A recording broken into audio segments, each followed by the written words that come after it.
नमस्कार, आप सभी का हिंदी की क्लास में स्वागत है। आज हम लेते हैं कवियों का साहित्यिक परिचय, है ना, उनका जीवन परिचय। अब यहाँ हिंदी की बुक को दो भागों में बांटा गया है, एक होता है काव्य खंड और एक होता है गद्य खंड। तो हम पढ़ेंगे काव्य खंड के कवियों का परिचय और गद्य खंड में होते हैं लेखक और लेखिकाएं। तो काव्य खंड में पढ़ेंगे हम कवियों का परिचय, जिसमें कवि है सूरदास। सूरदास जी का जन्म जो है वो आगरा के पास रुनत्ता में माना गया। कहाँ पर है? आगरा के पास रुनत्ता में सन 1473 ईस्वी में हुआ था। कुछ विद्वान कहते हैं कि इनका जन्म दिल्ली के पास सिही नामक गांव में माना गया, नामक गांव में हुआ था। सूरदास जो है वो पहले भक्त थे और बाद में कवि बने।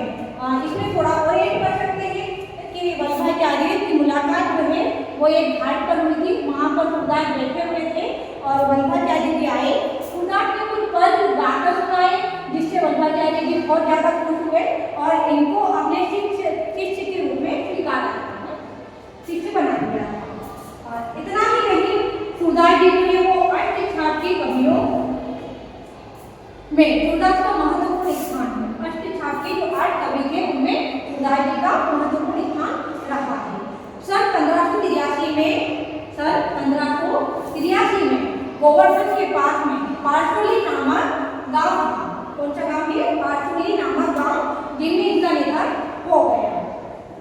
अब इसमें जीवन परिचय में तो जन्म, मृत्यु, स्थान दिया गया है। अब पढ़ते हैं हम इसके बारे में रचनाएं। तो इनकी रचनाएं जो है सुरसारावली, सुरसागर, साहित्य लहरी, ये तीनों इनकी रचनाएं मानी गई हैं। ये रचनाओं की भाषा जो है इनकी ब्रज भाषा रही है। अब इसके बाद में हम लेते हैं काव्यगत विशेषताएं। तो काव्यगत विशेषताओं को 2 भागों में बांटा जाता है।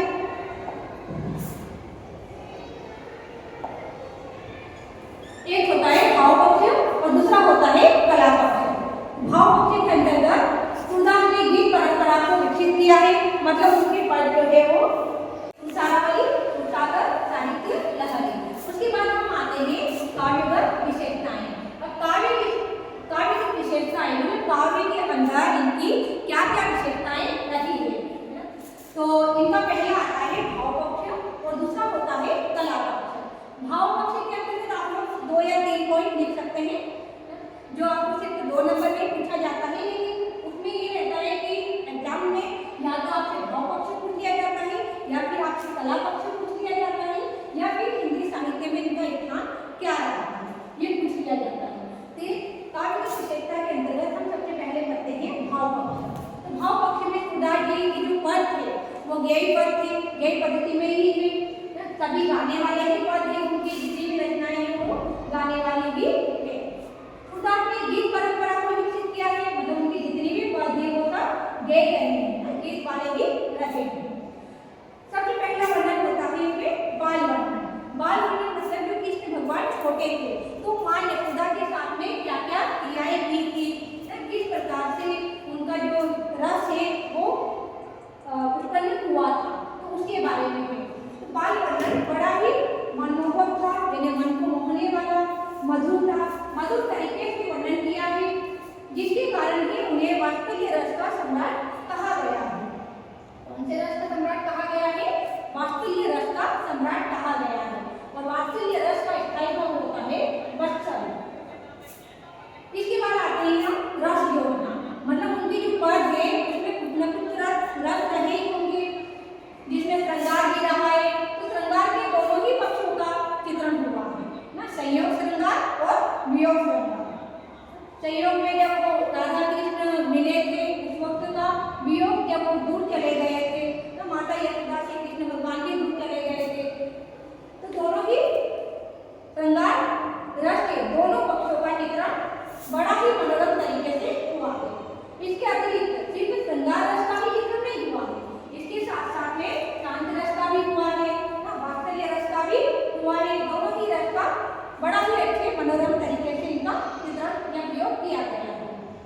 अब भाव पक्ष का पहला पॉइंट हो गया है बाल वर्णन। जब कृष्ण भगवान छोटे थे, माता यशोदा के साथ में उनकी जो प्रतिक्रिया हुई थी वो पूरा का पूरा वर्णन हुआ था इसके अंदर। इसके बाद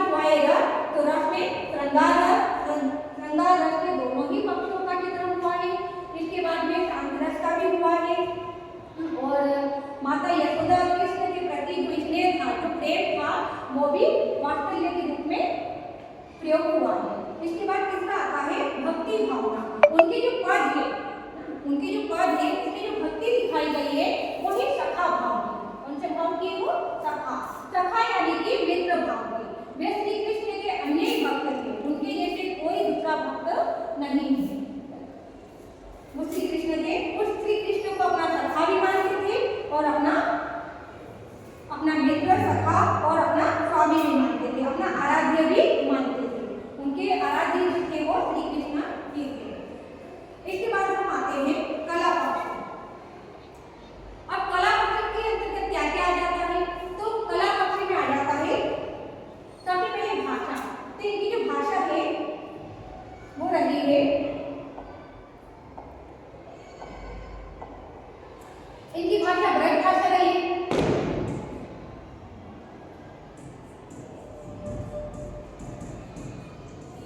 सूरदास जी की प्रमुख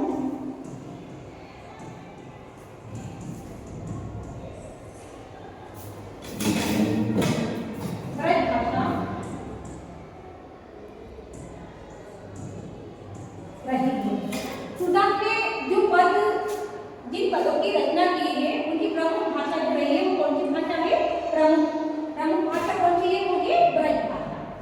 अब शैली की बात करें तो उनकी गैर शैली ना, वैसे तो उन्होंने दोनों शैली का प्रयोग किया है, मुक्तक शैली और प्रबंध शैली, दोनों ही शैली का प्रयोग किया है। लेकिन सबसे ज्यादा अगर देखा जाए तो उनकी कौन सी शैली रही है? तो वो है गैर शैली। गैर शैली में काव्य रचना की। दोनों की शैली का प्रयोग हुआ है, प्रबंध और मुक्तक शैली। लेकिन प्रमुख अगर सबसे ज्यादा अगर देखी जाती है तो उनकी है गैर शैली। गैर शैली में ही उन्होंने अपने काव्य की रचना की है।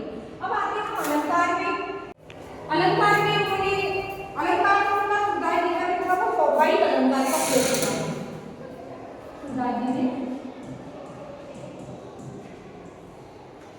सूरदास जी ने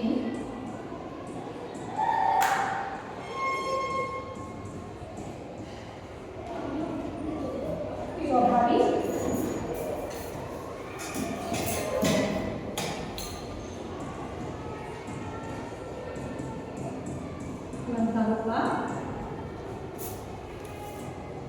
प्रयोग किया। मतलब उनके जो काव्य में जो रचना है,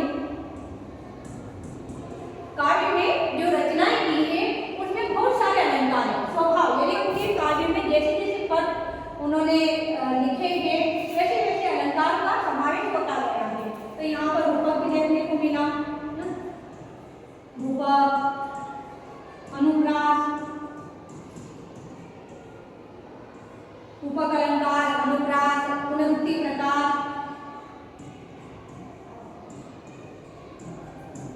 पुनरुक्ति प्रकाश आदि सभी अलंकारों में काव्य रचना की। उन्होंने अलंकार जो है वो स्वाभाविक अलंकारों का प्रयोग किया है। रूपक अलंकार का भी देखने को मिल रहा है, अनुप्रास भी मिल रहा है, पुनरुक्ति प्रकाश आदि सभी अलंकार में काव्य की रचना की है। अब इसके बाद हम आते हैं साहित्य में स्थान। हिंदी साहित्य में उनका स्थान क्या रहा है?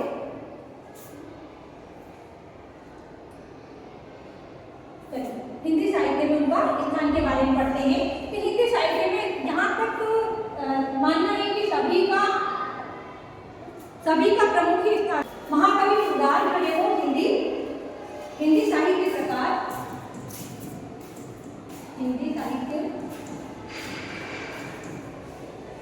प्रकाश के सूर्य भी कह सकते हैं। हिंदी साहित्य प्रकाश के सूर्य थे। यानी कहने का ये तात्पर्य है कि जो महाकवि सूरदास जी है वो हिंदी साहित्य में प्रमुख कवि है, महत्वपूर्ण उनका स्थान रहा है, तो उनको सूर्य भी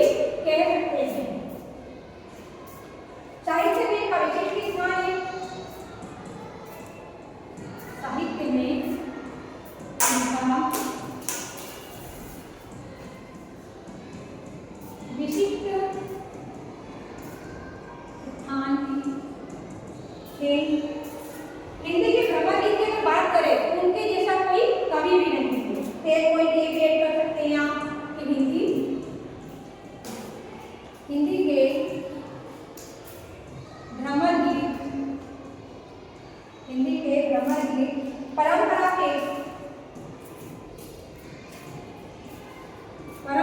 के उन्नायक कवि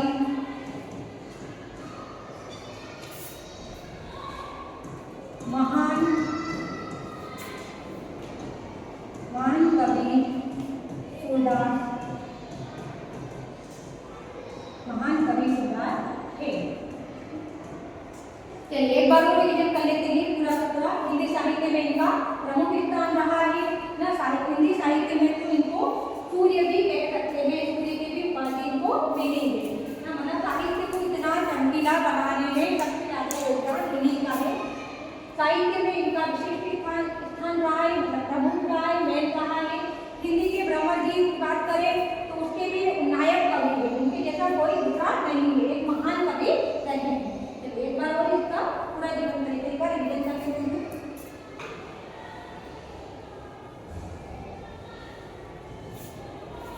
इनका जन्म है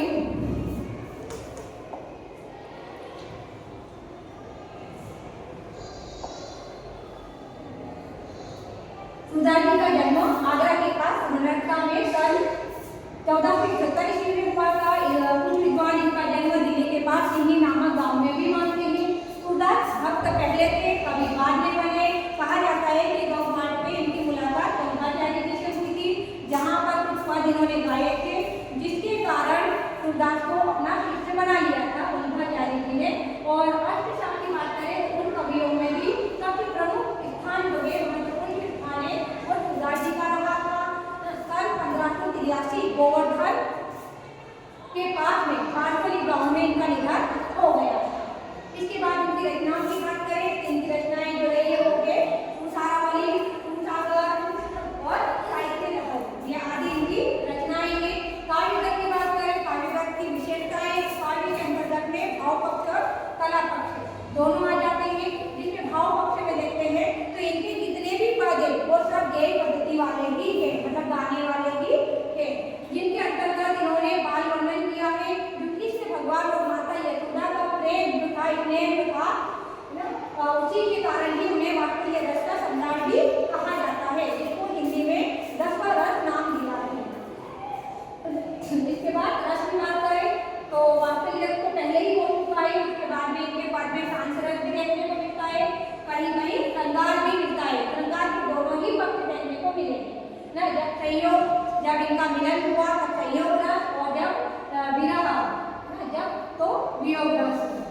इसके बाद में भक्ति भावना की बात करें तो भक्ति भावना इनकी सखा भाव की थी, मतलब श्री कृष्ण को इन्होंने सखा माना था, अपना मित्र माना था, अपना मित्र माना था। और वो श्री कृष्ण को अपने आराध्य भी मानते थे, उनके जैसा कोई भी भक्त नहीं था। इसके बाद हम बात करें कला पक्ष की तो कला पक्ष में सूरदास जी के वो कला पक्ष में सबसे पहले आता है भाषा। उनकी भाषा प्रमुख भाषा ब्रज भाषा रही है ना। कुछ और शब्दों का भी प्रयोग किया है उन्होंने, लेकिन प्रमुख उनकी ब्रज भाषा ही देखने को मिली है। इसके बाद हम बात करते हैं शैली तो मुक्तक शैली और प्रबंध शैली दोनों ही शैलियों में अपने काव्य की रचना की है, लेकिन सबसे ज्यादा अगर देखा जाए तो उन्होंने ये शैली का ही प्रयोग किया है। इसके बाद हम अलंकार की बात करें तो अलंकार में तो उन्होंने स्वाभाविक अलंकारों का उपयोग किया है, मतलब जैसे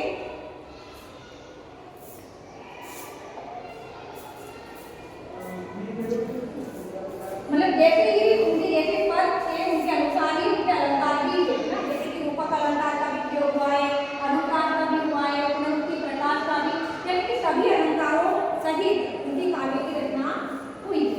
इसके बाद बात करते हैं हम साहित्य में उनका हिंदी साहित्य में उनका तो हिंदी साहित्य में महाकवि तुलसीदास जी का विशिष्ट प्रमुख यानी कि महत्वपूर्ण स्थान रहा है ना। उसके बाद में साहित्य कहा जाता है। और महान कवि जो भ्रमर गीत की बात करें तो उनके भी वो अन्य कवि रहे हैं। ठीक है, आप देखिए वीडियो। और